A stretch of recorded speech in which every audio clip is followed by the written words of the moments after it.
It's time for Positively Kansas. Coming up, a major Kansas event that draws visitors from around the world reaches a historic milestone. But is its future now in doubt? We'll take a look.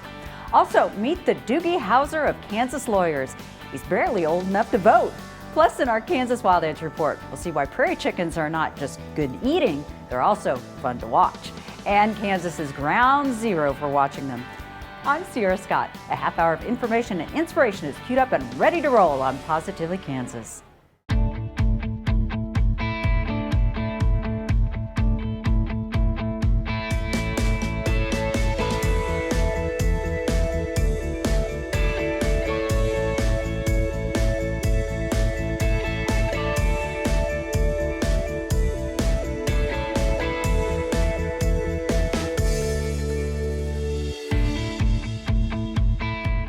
Is this a swan song or just a temporary decrescendo? That's what organizers of Winfield's Walnut Valley Festival are pondering. For half a century, this week-long event has attracted bluegrass music performers and fans from around the world. But now, as Chris Frank shows us, a few tough years could put the historic festival's future in doubt. 1, 2, ready, go. Welcome to Bluegrass. Thank you. This is our 50-year anniversary. 50 years is quite the milestone for Winfield's Walnut Valley Festival to celebrate. Come on over here, sweetie, and I'll be glad to help. I'm glad you came. Winfield is a destination in mid-September for thousands of national and international fans of acoustic music with a bluegrass, folk, or country flavor to it. There are fans here like Laurel Kern of Tulsa. This is my cruise first, so I was here 9 years ago and it was amazing and I loved it so much. Loved it so much, she says, but had to wait a few years to bring the rest of the family, including 5, 6, and 12-year-old children. Couldn't wait for the kids to be old enough to hang out and listen to the music every night and play. Winfield has a population of about 12,000. But during the third week of September, the population can more than double. The music lovers make their home for the week, and some even 2 weeks on the Cowley County Fairgrounds. 1, 2, 3. Photos from above help give an appreciation for the population density here. This speeded-up drone video shows what's called land rush. It occurs before the start of the festival, when campers are allowed to drive to their campsite. Now, attendance varies every year. Typically, 11 to 15,000 plus, occasionally 16,000 fans line up to attend. Hi, darling. You got the pass, correct? Folks like Becky Rabick from Olathe keep coming back. Welcome to Bluegrass. This is her 15th festival. She sums it up in simple terms. Great music, great picking, just hanging out with friends. Oh, the summertime is coming. Now, a bit more on what Winfield is. There are 4 main stages where well-known bluegrass artists have performed over the 5 decades. The list of stars performing here numbers in the hundreds. Dixie Chicks. It is so lengthy, I risk mentioning a few at the expense of offending fans for not mentioning others.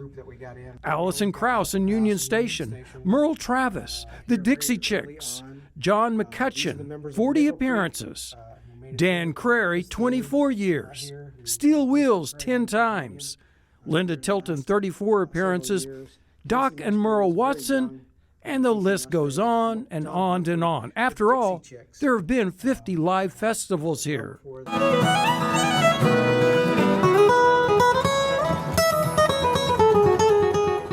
Walnut Valley also has 8 national and international instrument playing championships, attracting worldwide contestants. Before Allison Krauss won her 27 Grammys, she won the fiddle contest here at the age of 13 in 1984.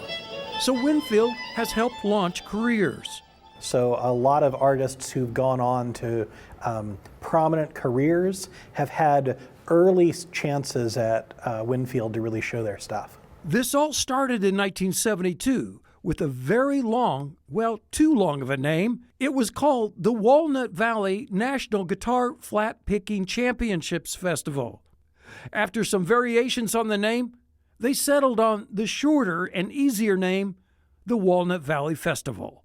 And even regulars like 10-year veteran Sean Jones of Austin, Texas, simply refer to it as Winfield. It's just a great tradition, and a lot of admiration for the people that got this going, and try to explain it to people that don't come here, they don't understand. So I say I'm going to a family reunion, because if I say music festival, it just doesn't convey what it really means.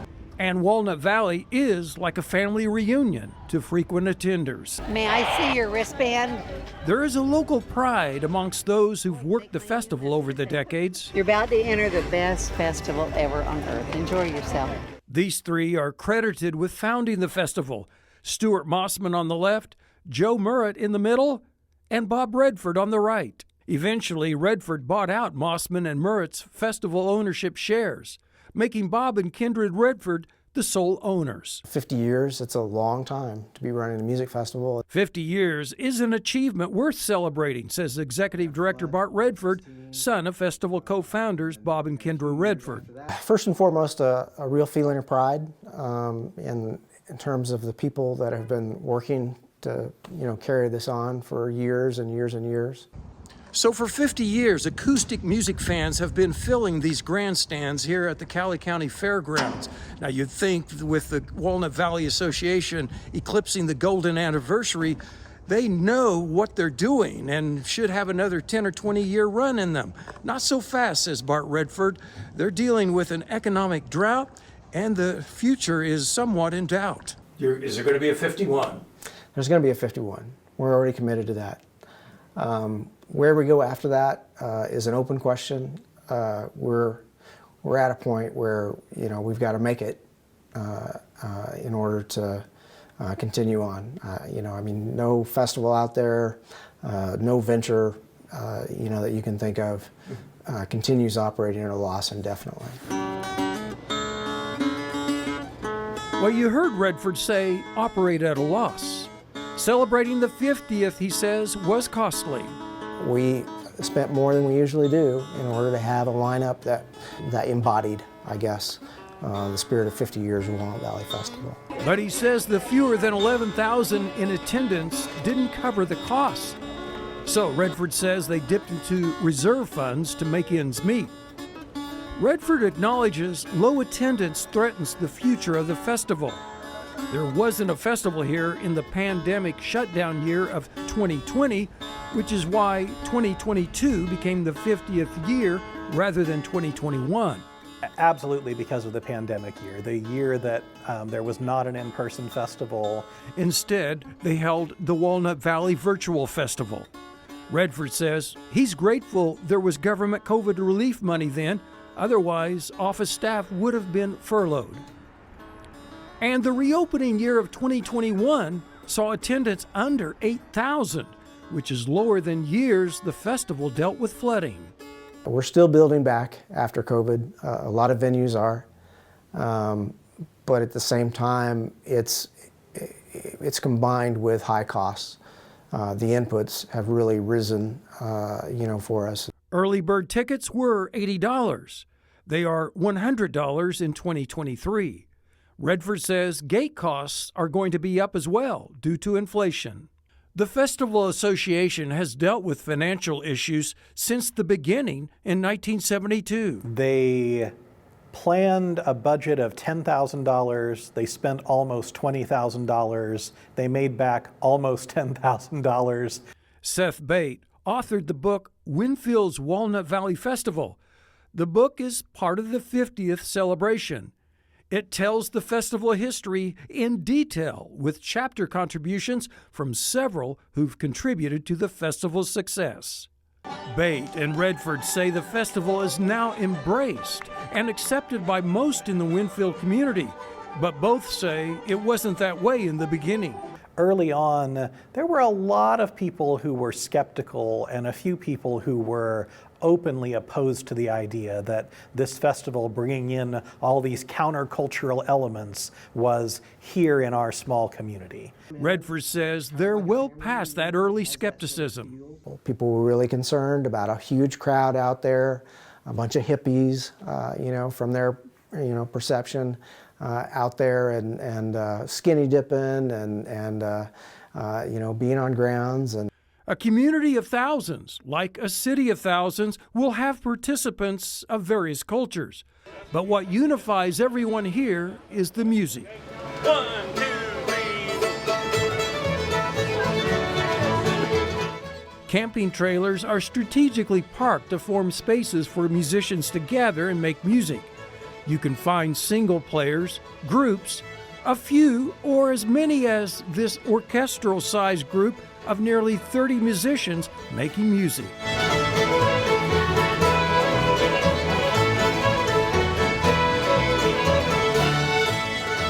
I mean, music it's just a big circle of friends. We may disagree on a whole lot of things, but we can agree on what tune to play. Although sometimes we don't agree on what key to play it in or how many times to play it, but that's minor dispute,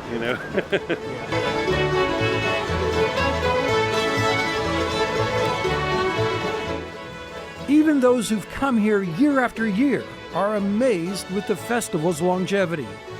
Being a history geek myself, I'm fascinated with just the stories of where it came from and how we got to where we are now, to where it turned into just a few guys that were pickers here in town and a guitar builder here in town to this international mega festival here in the middle of Kansas, USA. And the fact that we all come here, we deal with the heat and the porta-johns and everything else that goes with the festival. It's fun. It's an opportunity just to come and let your hair down and just kind of escape reality for a little while. Perhaps a handful of people can boast of being at all the festivals. Kenny Cornell of Broken Arrow, Oklahoma is one of those. 50 times. Well, 51 if you want to count the one at the University College. You've been to all of them? Every one of them. Cornell doesn't question where he's going to be the third week of every September. It's just changed my life. Cornell is an example of someone who didn't play a musical instrument before attending the festival, but later he picked up a guitar and learned so he could fit in with all the pickers and players here. Had some success. We got to write with the big boys and had a big good cut by George Jones and Tammy Wynette, and that made me enough money to stay there until I spent it all. Cornell and others say the festival experience isn't complete till one has spent time around Stage 5.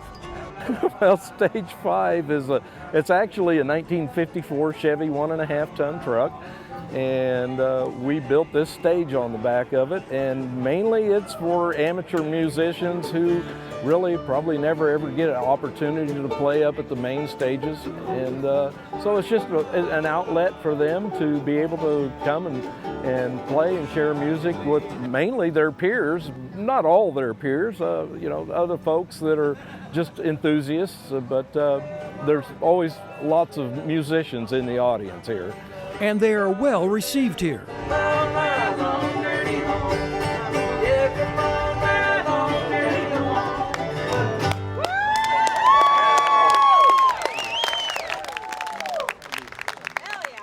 Well, that's what makes Winfield.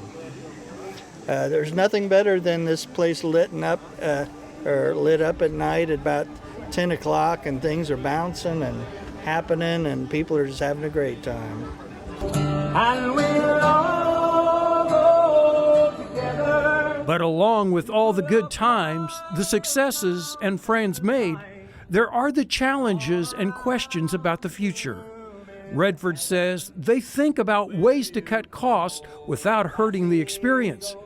And there are questions about an aging demographic, despite seeing so many parents bringing their children here. There's a lot of younger people who are sort of growing into our audience, but the bulk of it, you're right, they're in their 50s, 60s, 70s. Redford knows a new generation has to embrace this festival in order for it to survive. It's something that we've really struggled with We've made an effort, I think, if people have been paying attention, our lineup has changed, a bit over the last several years. It's a younger lineup that old-timers like Kenny Cornell has confidence will carry on this tradition. And it has been passed on. They are killing it over there.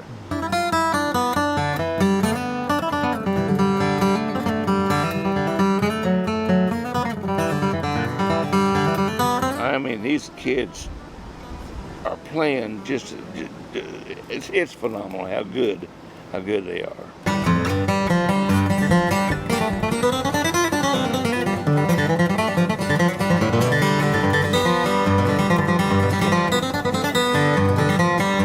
Still, the numbers have to show up at the gate.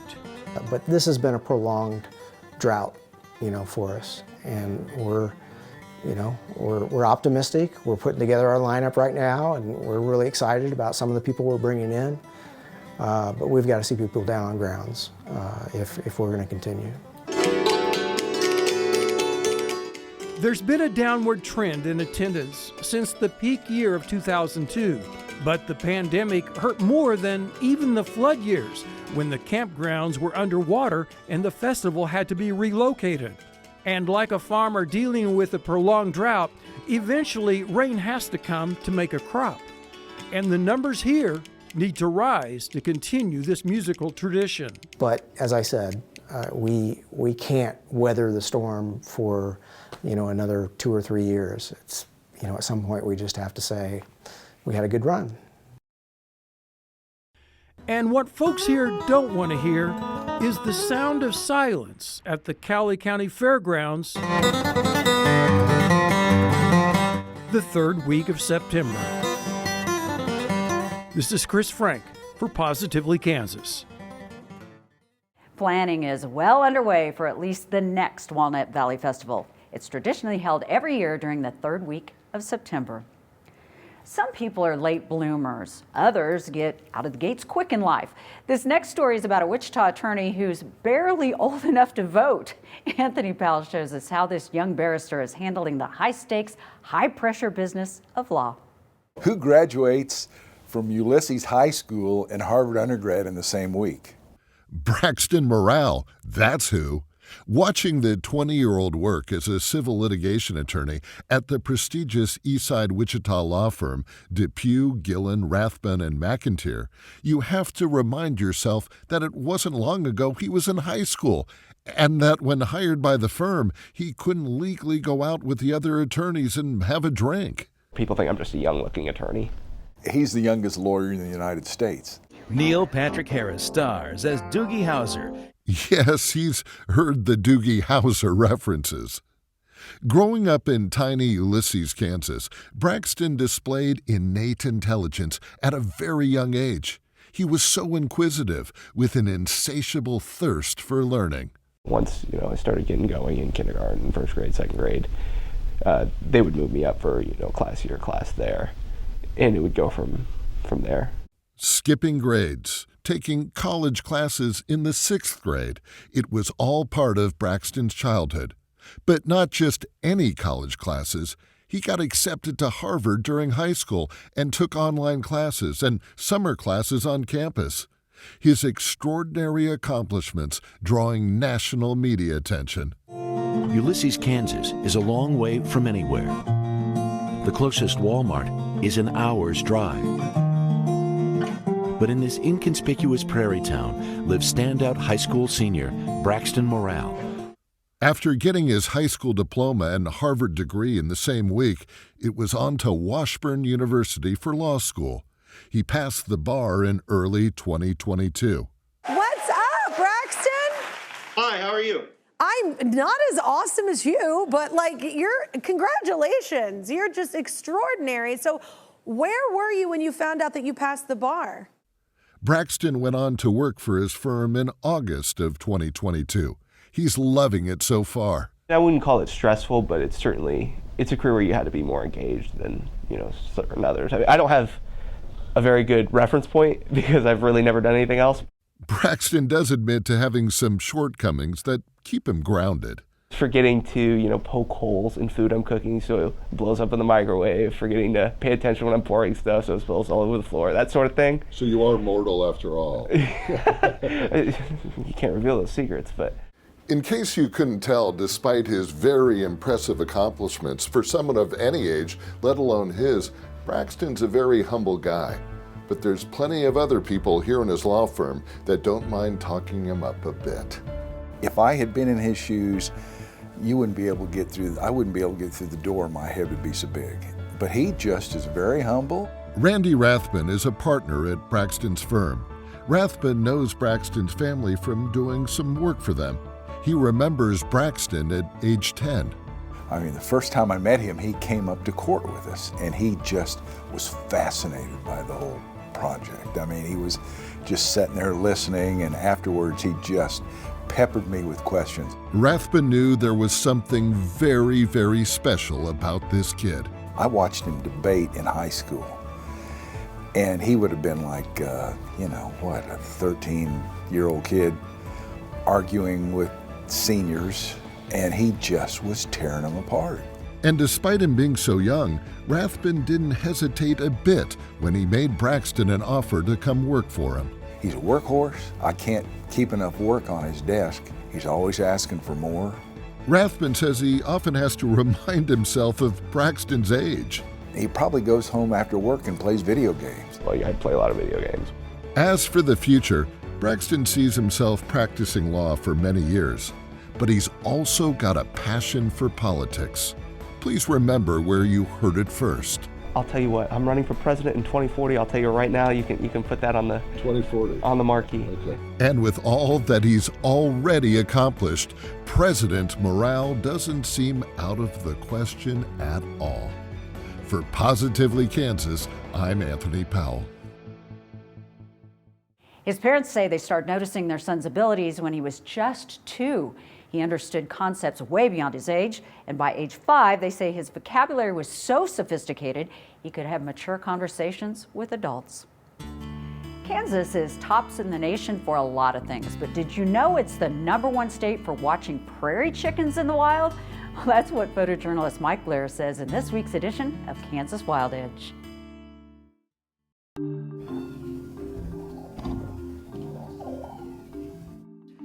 It begins like a dream. Strange sounds, fragments of motion, focus that never quite settles before it's jumbled again. In the murky darkness, there's no hard reality, only strange impressions. But light gradually builds, and with it, perception. No dream after all.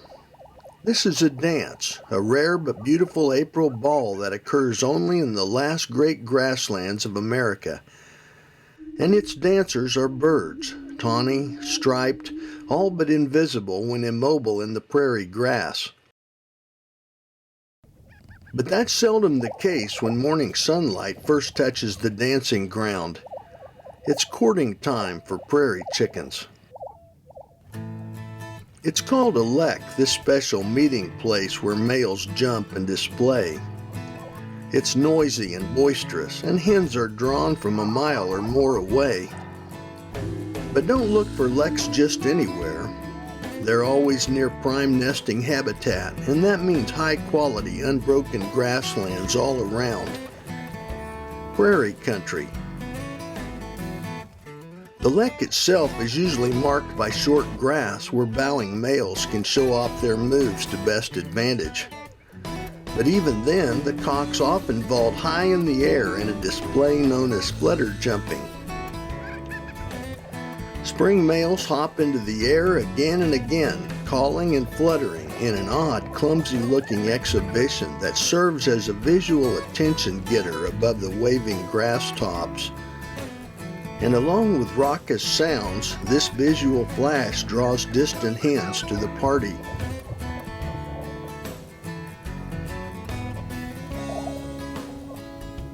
Booming is the trademark sound of a prairie chicken lek. These male calls can be heard for a mile or more on a still day. Cocks inflate large vocal sacs to amplify their calls. While calling, they raise horn-like feathers called pinnae, nod and stamp their feet, and then dance forward to accent their calls. Booming occurs whether or not hens are present, but it's more urgent when females are shopping a mate.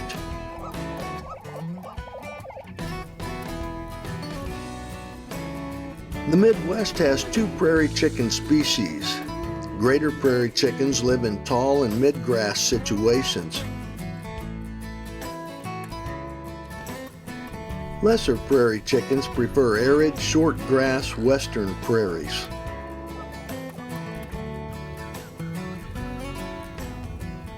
Though lekking activity is similar for both species, physical traits and calls are not.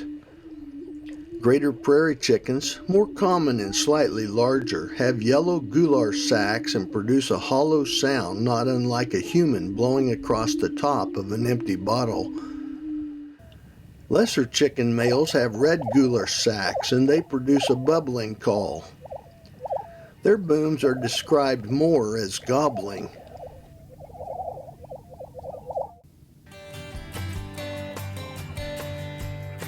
Squabbles are frequent on the lek.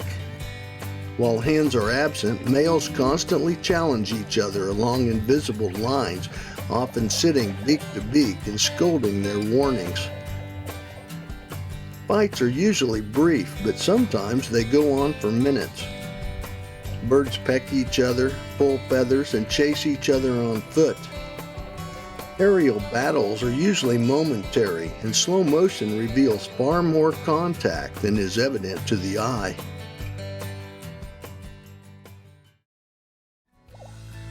Declining grassland habitat threatens these once common birds, and birders may travel long distances to see those that remain. Meanwhile, Kansas now boasts the largest prairie chicken population in America. Trade some hours of sleep, arrive on a lek before daylight, and you'll see and hear one of nature's finest dances. I'm Mike Blair for Positively Kansas.